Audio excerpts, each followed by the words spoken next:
अस्सलाम वालेकुम। छठी जमात के तलबा, उम्मीद है आप खैर आफियत से होंगे। अज़ीज़ तलबा, आज हम उर्दू ग्रामर सबक नंबर 8 मुज़क्कर और मुअन्नस पढ़ने जा रहे हैं। यह आपकी इस्लाही उर्दू ग्रामर में सफ़ा नंबर 39 पर शामिल है। मुज़क्कर और मुअन्नस जो है ये जिन्स के लिहाज से इसम की जो दो किस्में हैं, मुज़क्कर और मुअन्नस।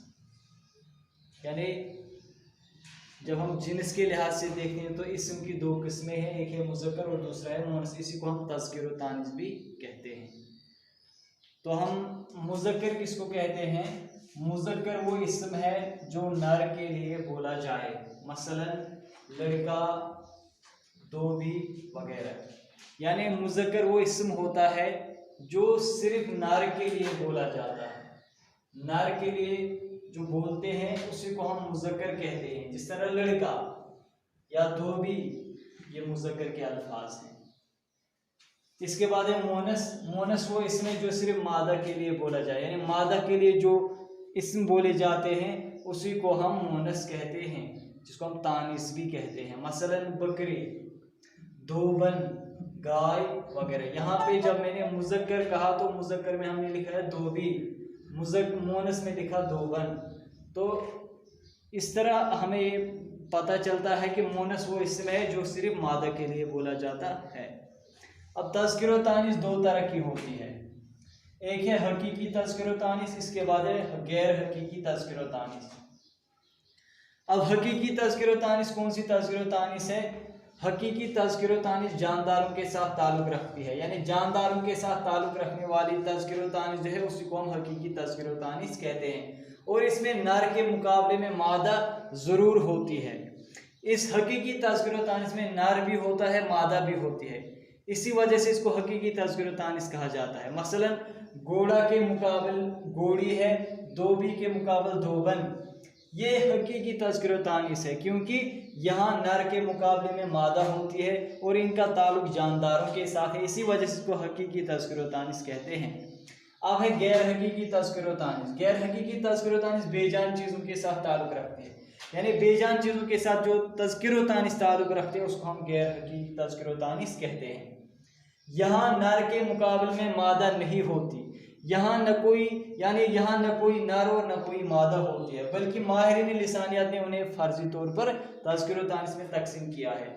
गैर हकीकी तज़किर व तानीस में हम बेजान चीज़ों के बारे में कहते हैं, यानी बेजान चीज़ों के साथ ये ताल्लुक़ रखती है।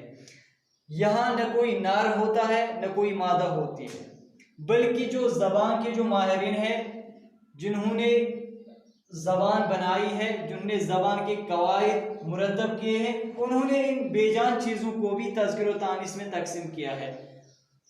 मसलन किताब, कापी, कुर्सी व धूप वगैरह को मुअन्नस कहा गया, यानी इनको मुअन्नस की झेल में रखा गया है। और कलम, सूरज, चांद वगैरह को मुज़क्कर कहा गया और इन चीज़ों को मुज़क्कर की झेल में रखा गया है। ये तो बेजान चीज़ें हैं, यहाँ न कोई नर है न कोई मादा, लेकिन इनको माहिरीन लिसानियात ने फर्जी तौर पर तकसीम किया है और उनको तज़किर व तानीस में रखा है। कुछ चीज़ों को मुज़क्कर कहा गया और उनको मुज़क्कर के तौर पर इस्तेमाल किया जाता है, और कुछ चीज़ों को मुअन्नस कहा गया, इनको मुअन्नस के तौर पर ही हम इस्तेमाल करते हैं। अब हम हकीकी तज़किर व तानीस की मशक पढ़ेंगे। हकीकी तज़किर व तानीस यानी जानदार चीज़ों की तज़किर व तानीस हम पढ़ेंगे पहले। जिस तरह मैंने यहाँ पे लिखा है घोड़ा, घोड़ा जो है ये मुज़क्कर है, इसकी मुअन्नस है घोड़ी। इसी तरह है भैंसा, ये मुज़क्कर है, इसकी मुअन्नस है भैंस। खादिम मुज़क्कर है, खादिमा मुअन्नस है। इसी तरह नवाब, नवाब मुज़क्कर है, इसकी तानीस आएगी बेगम।